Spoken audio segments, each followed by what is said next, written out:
નમસ્કાર, હું છું માર્ગી. આપની સાથે હેડલાઇન્સમાં જોઈએ કેટલાક મહત્વના સમાચાર. ઇઝરાયેલે આજે વહેલી સવારે ઈરાન પર હુમલો કર્યો છે. ઇઝરાયેલના સંરક્ષણ મંત્રીએ જણાવ્યું કે તેમના દેશના ફાઇટર પ્લેને ઈરાન પર હુમલો કર્યો છે. મીડિયા રિપોર્ટ્સ અનુસાર ઈરાનના ચીફ ઓફ સ્ટાફ મોહમ્મદ બાગેરી માર્યા ગયા છે.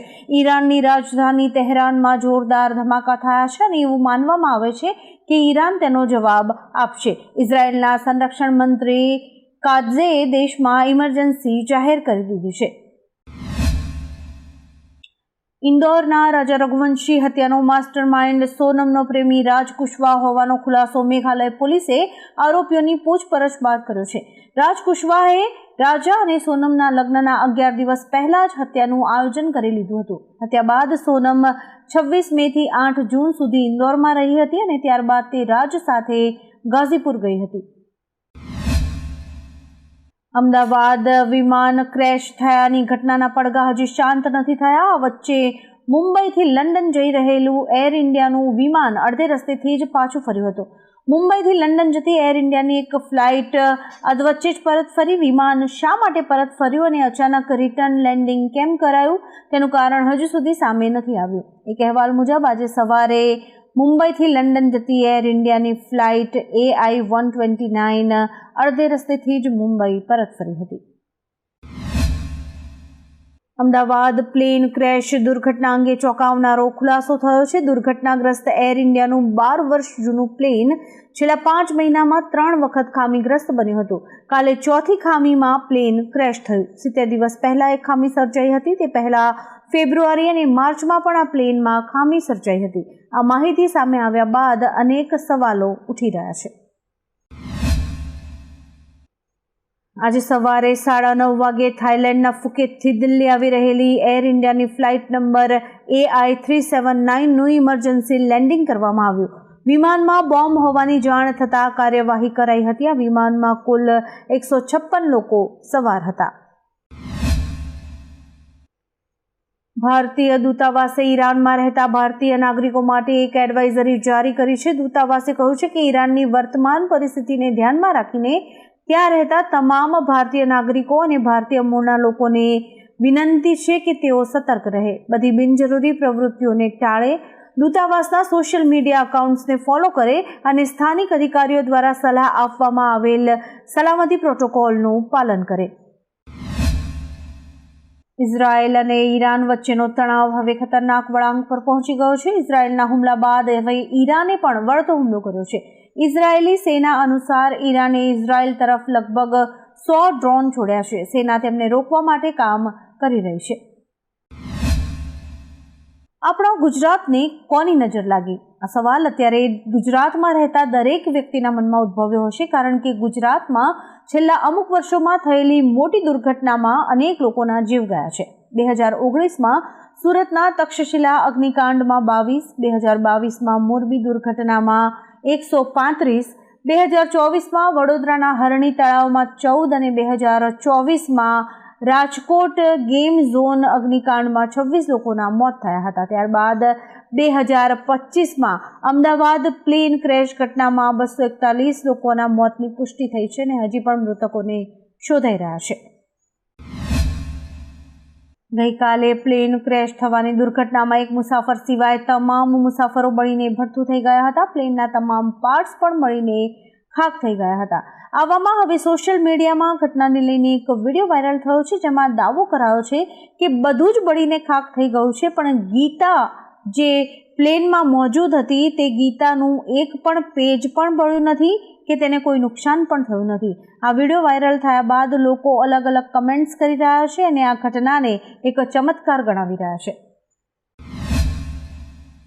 ગઈકાલે અમદાવાદમાં પ્લેન ક્રેશ દુર્ઘટનામાં ભૂતપૂર્વ CM વિજય રૂપાણીનું પણ નિધન થયું છે. વિજય રૂપાણી રાજકોટ અને ભાજપમાં એક ખાસ વ્યક્તિ હતા. આવામાં રાજકોટમાં અડધો દિવસ સ્વૈચ્છિક બંધ પાળવા કોંગ્રેસ પ્રવક્તાઓએ અપીલ કરી છે. કોંગ્રેસના પ્રવક્તા રોહિતસિંહ રાજપૂતે વિજય રૂપાણીના નિધનને લઈને રાજકોટમાં અડધો દિવસ સ્વૈચ્છિક બંધ પાળવા રાજકોટના લોકોને અપીલ કરી છે. ઇઝરાયેલના હુમલામાં ઈરાનના 3 મુખ્ય સૈન્ય અધિકારીઓ માર્યા ગયા છે, જેમાં IRGC commander in chief Hossein Salami, chief of staff Mohammad Bagheri અને અનબિયા સેન્ટ્રલ હેડક્વાર્ટરના ચીફનો સમાવેશ થાય છે. આ હુમલા પર ઈરાનના સુપ્રીમ લીડર અયાતુલ્લાહ અલી ખામેનેઈએ પ્રતિક્રિયા આપતા કહ્યું છે કે ઇઝરાયેલને આ હુમલા માટે સજા મળશે. ઇઝરાયેલે ઈરાનના પરમાણુ અને બેલેસ્ટિક મિસાઇલ કાર્યક્રમને નિશાન બનાવીને હુમલા કર્યા છે. આ પછી તેલની કિંમતો એકદમ ઉછળી ગઈ છે. હુમલા બાદ ક્રૂડ ઓઇલના ભાવમાં 10% ઉછાળો આવ્યો છે. આવું એટલા માટે થયું છે કારણ કે ઈરાન દુનિયાનો 3જો સૌથી મોટો તેલ ઉત્પાદક દેશ છે. આ ઉપરાંત ઈરાન સ્ટ્રેટ ઓફ હોર્મુઝના ઉત્તરીય કિનારે આવેલું છે. આ તે માર્ગ છે જ્યાંથી અનેક દેશોનું તેલ સપ્લાય થાય છે. પંજાબના પઠાણકોટ જિલ્લાના નાંગલપુર પોલીસ સ્ટેશન હેઠળના હાલેડ ગામમાં આજે એરફોર્સના અપાચે હેલિકોપ્ટરનું ઇમરજન્સી લેન્ડિંગ કરાયું હતું. પઠાણકોટ વાયુસેના સ્ટેશનથી ઉડાન ભરેલા આ હેલિકોપ્ટરના ઇમરજન્સી લેન્ડિંગથી જોકે કોઈ પણ પ્રકારનું નુકસાન થયું હોવાના સમાચાર નથી. હેલિકોપ્ટર ઉતરતા જ ગામ લોકો ઘટના સ્થળે એકઠા થઈ ગયા હતા, પરંતુ સુરક્ષા કર્મચારીઓએ તરત જ આ વિસ્તારને ઘેરી લીધો હતો. ગઈકાલની વિમાન દુર્ઘટના બાદ અમદાવાદની સિવિલ હોસ્પિટલમાં ભડથું થયેલા મૃતદેહનો ખડકલો થયો છે. કલાકો સુધી સ્થિતિ એવી સર્જાઈ કે એક પછી એક એમ્બ્યુલન્સમાં મૃતદેહ આવતા ગયા. આ મૃતદેહ પણ સંપૂર્ણપણે ભડથું થયેલા હતા. એટલું જ નહીં, કોઈ મૃતદેહના હાથ તો કોઈના પગ જુદા પડી ગયા હતા. મૃતદેહને તાકીદે પોસ્ટમોર્ટમ રૂમમાં લાવવાનું શરૂ કરી દેવાયું હતું. સિવિલના પોસ્ટમોર્ટમ રૂમમાં એક સાથે 240થી વધુ મૃતદેહ લાવ્યા હતા. મૃતદેહ જોઈ શકાય પણ નહીં તેવી હાલતમાં હતા. વડાપ્રધાન શ્રી નરેન્દ્રભાઈએ તેમના એક્સ એકાઉન્ટ પર નિધન પામેલા ગુજરાતના પૂર્વ મુખ્યમંત્રી વિજયભાઈ રૂપાણીને લઈને લખ્યું કે વિજયભાઈ ગુજરાતના મુખ્યમંત્રી હતા ત્યારે મારે તેમની સાથે ઘનિષ્ઠતાથી કામ કરવાનું થયું હતું. તેઓ ગુજરાતની વિકાસ યાત્રાને આગળ ધપાવવા ઘણા પગલાં હાથ ધર્યા હતા, જેમાં ઇઝ ઓફ લિવિંગ એ નોંધપાત્ર છે. તેઓની સાથે થયેલી મુલાકાતો અને ચર્ચા હંમેશા યાદ રહેશે. સદગતના આત્માની શાંતિ માટે પ્રાર્થના. ઓમ શાંતિ. પ્લેન ક્રેશની ઘટનાઓમાં ખાસ કરીને બ્લેક બોક્સથી ઘણું બધું જાણી શકાય છે. ક્રેશ કેવી રીતે થયું, શું બની હશે ઘટના જેવી વિગતો આ બ્લેક બોક્સની મદદથી જાણી શકાય છે.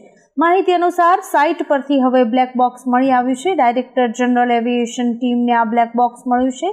બ્લેક બોક્સની તપાસ બાદ જાણી શકાશે કે કેવી રીતે શું ઘટના બની હતી. બ્લેક બોક્સ અને વોઇસ રેકોર્ડર મળી આવતા હવે દુર્ઘટનાનું સાચું કારણ સામે આવશે. આવતીકાલે રાજકોટમાં તમામ શાળાઓ બંધ રાખવાનો નિર્ણય લેવાયો છે. પૂર્વ CM વિજય રૂપાણીના નિધન બાદ સ્વનિર્ભર શાળા સંચાલકોએ શાળાઓ એક દિવસ બંધ રાખીને રૂપાણીને શ્રદ્ધાંજલિ પાઠવી હતી. રાજકોટની 600થી વધારે શાળાઓ આવતીકાલે બંધ રહેશે. પ્લેન ક્રેશ મામલે અમેરિકાના રાષ્ટ્રપતિ ડોનાલ્ડ ટ્રમ્પે કહ્યું કે અકસ્માત ભયંકર હતો.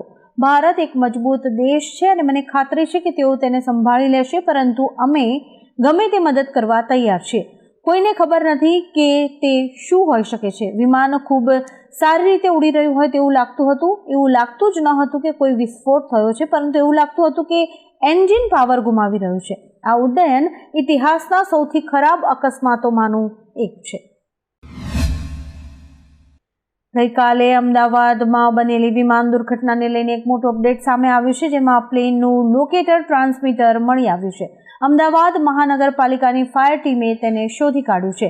તેને DGCA અને AAIBની ટીમને સોંપાશે. લાઉડસ્પીકરના ઉપયોગ મામલે નિયંત્રણો મૂકવા માટે સુરેન્દ્રનગરના જિલ્લા મેજિસ્ટ્રેટ દ્વારા એક જાહેરનામું પ્રસિદ્ધ કરાયું છે.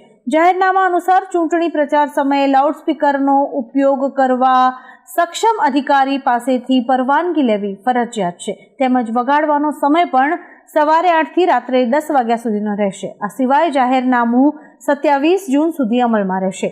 ભંગ કરનાર સામે BNS 223 અંતર્ગત કાર્યવાહી થશે.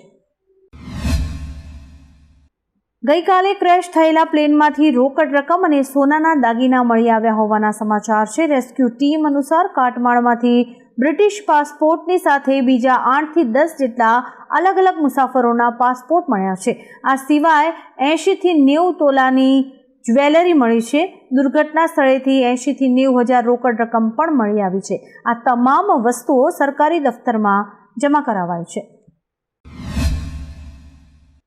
મળતી માહિતી અનુસાર વિમાન દુર્ઘટનાને લઈને મેઘાણીનગર પોલીસ મથકમાં FIR દાખલ થઈ છે. અકસ્માતે મોતના ગુનાની તપાસ નરોડા પીઆઈને સોંપાઈ છે. આ ઘટનામાં બચી જનાર એકમાત્ર મુસાફર રમેશ વિશ્વાસનું નિવેદન લેવાશે.